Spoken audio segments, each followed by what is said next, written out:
Welcome to RobMotive. Hey, welcome to the channel. If you're new here, I'm RobMotive. We do have quite a few new subscribers, so welcome to the channel. I really do appreciate you clicking that subscribe button, deciding to join me on my new Toyota Tacoma journey. And that's really what it is. It's a journey. This is a new truck. It's redesigned, if you didn't know, from the ground up, pretty much. And it is a first year. And I know the big thing out there is never buy a first year vehicle, no matter what it is. Well, in this case, I'm a little more confident in taking the jump, the plunge, with the Toyota Tacoma because it is a Toyota product, right? And you know, Toyota has been known for reliability and quality for years. So I don't really have any issues with it. But that being said, there's always going to be a couple of things, right? I mean, you're always going to have some things that maybe you don't like or maybe even are problems. Who knows? And there are, of course, a handful of things about this truck that I don't like. And I really don't mean this to be a I don't like or I hate my new Tacoma video. You know, a lot of YouTubers love to do those. It's more of a personal experience with it, right? Things that you can expect, particularly if you're in the market for a new Tacoma and you're considering the 2024. First off, the biggest thing for me is the auto stop.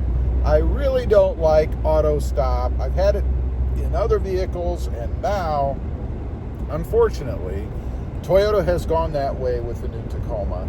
Now, is it a big deal? Nah, it's not a big deal. I mean, right down here on the center console, there's that A with a circle around it that says off. Well, of course, you can push the button to turn it off. The problem is you have to remember to do that every time you restart the truck. Now, I know there are products out there, and I'm sure there's something coming for the Tacoma that you can override that. I will be doing that once one's available for the truck. Secondly is the seat.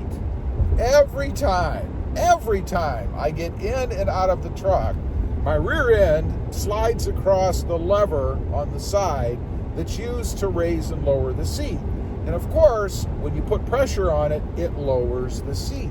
For a long time, I thought there was something wrong with my truck. I thought the seat was just not catching right. And when I put my weight on it, when I sit in it, it would just lower. That's not what's happening. What's happening is when I get in and slide my rear end across that lever, it lowers the seat a little bit because it pushes it a notch, right?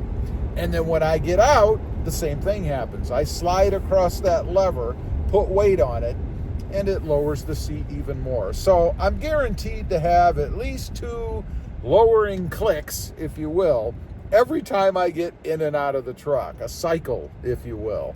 It's kind of a drag. I think Toyota probably should have put it in a different place, either lower or somewhere away from where your rear end naturally is when you get in and out of the truck. And I've never had this problem in any of my other Tacomas, the ones that had manual seats. And I do have manual seats.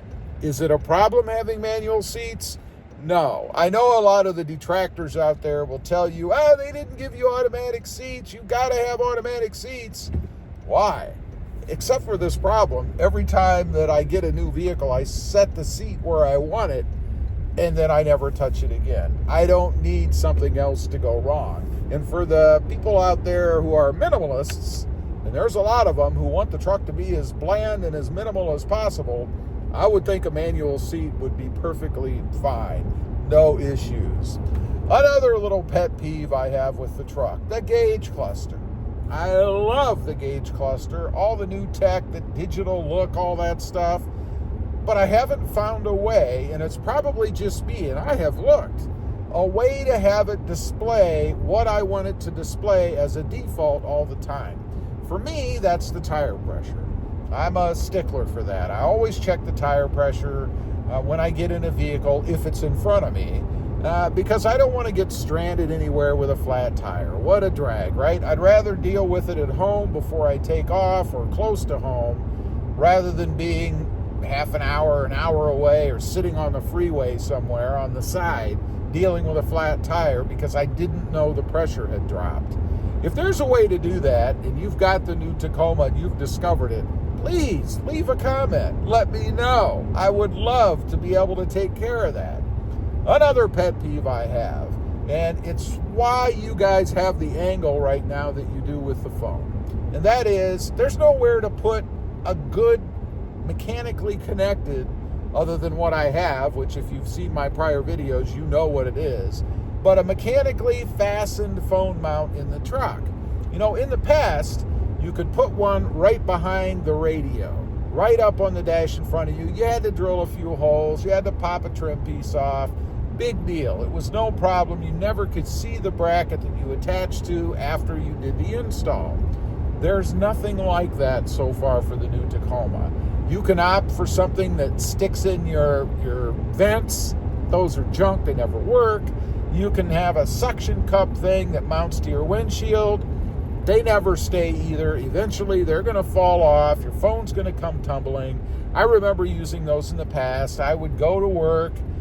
You know, your truck would sit outside all day in the heat. I'd come out, and my phone mount would be gone. It'd be laying somewhere in the footwell because they don't stay. They fall off.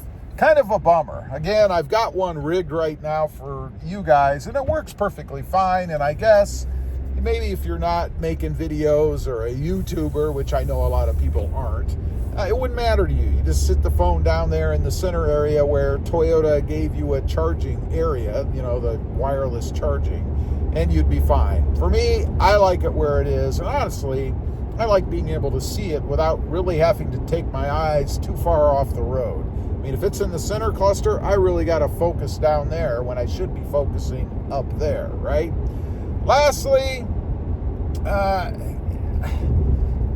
the shortage of mods, I guess. And this, again, might be much more personal, but there is a shortage of mods that you can do, and it's not really a problem. It's just, I guess, the time it takes for the aftermarket to catch up. You know, I've seen some things out there pop up on my phone, you know, when I'm perusing, and I think, you know, gee, I'd like to have that for the new truck. So I go to the site, I look, and it says through 2023. Because they don't have anything for the 2024 yet. Me, I love to do mods. I love to modify the truck, or personalize the truck rather, to make it the way that I want it.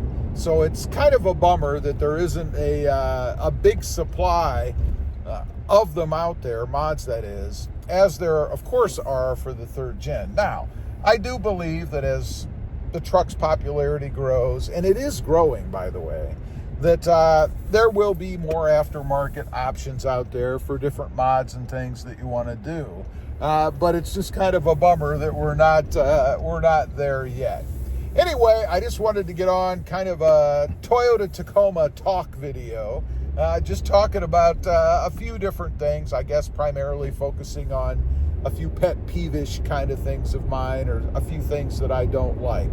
Leave a comment. If you've gotten the new Tacoma, actually purchased or leased one or whatever, maybe even driven one for a while as a loaner or a rental, what did you not like about it? What was a pet peeve of yours? I'd be curious to know. Thanks for watching. Stay safe out there. Bye. Thanks for watching. Please consider subscribing.